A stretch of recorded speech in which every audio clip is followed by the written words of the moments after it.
caggal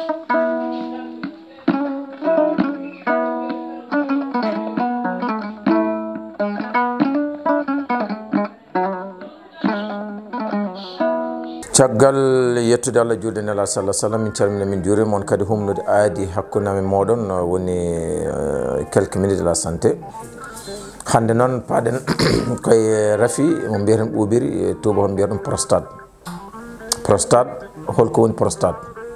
e hay kadi hono prostate rentorte e hol caɗele ɗe wawi jibinande innama ade o kadi so neɗɗo yi kadi ha wonde prostate holno waɗata feere ha serta hen e hol maale ɗe andirta kadi prostate ene muɗum prostate kadi en ko ɓuɓri enen mbiyeten ɗum kani kono so ɓooyi kadi ko rafi goɗɗo kadi cindaɗo hen enen fulɓe mbiyeten ɗum so tawi mi juumani ko cofngel par ce que prostate ko lowguel guel ganduɗa hoorema guel taare neɗɗo o to pottata ɗo ko on organe woni prostate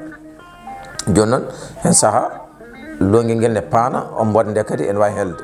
ɗo joni so tawi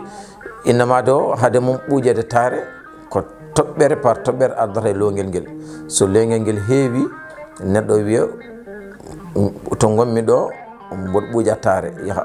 taroyo on saaha longel ngel ne moƴƴi hippode nde ne moƴƴi hay probléme goto ala hen ɗo joni noon won rafiji ɗi keɓata kadi ene wawi bonnude longel ngel ko wayno wari kosel en ene wawi bonnude longel ngel ko walla bonna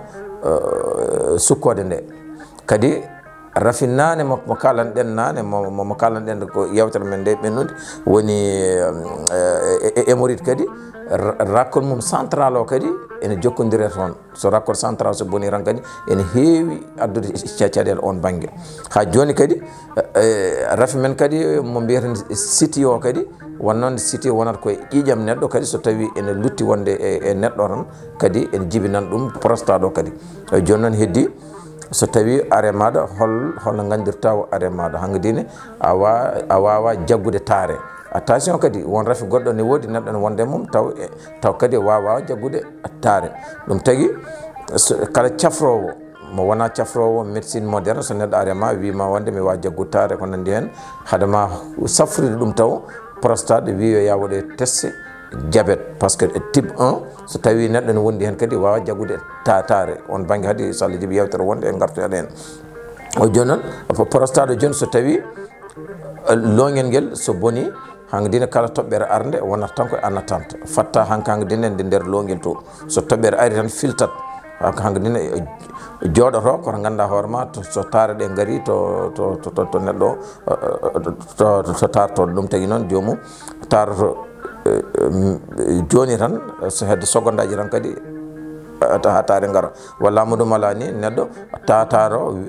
innamade arema wima min somi wismi mi gayni tan kadi mi sentirtu kadi toɓɓe ne gara eyyi ɗum no foof so tawi ari innamade o yo andu soit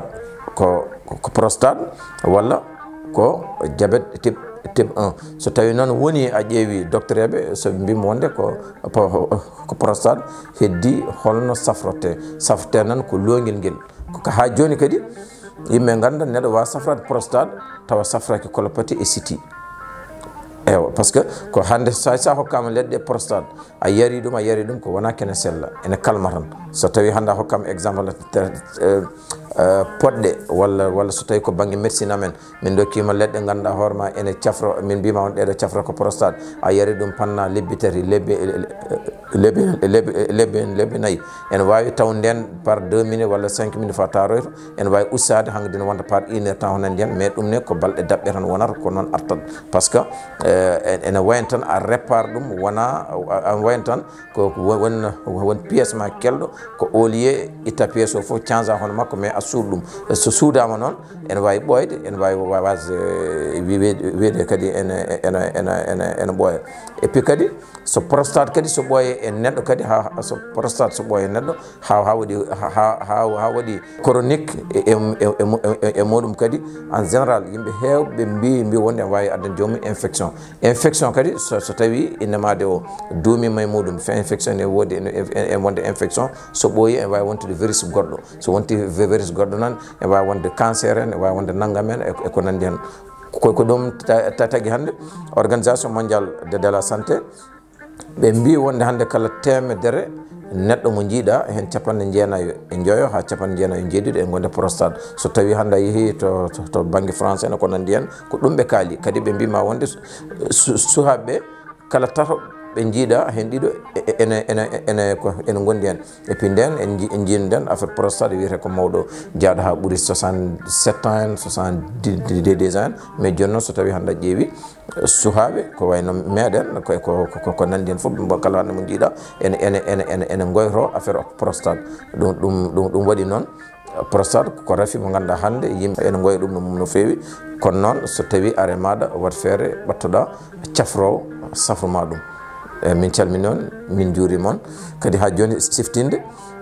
77 882 51 25 walla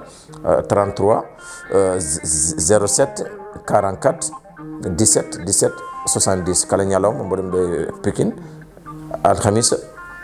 koko Touba min calmini on min juuri moon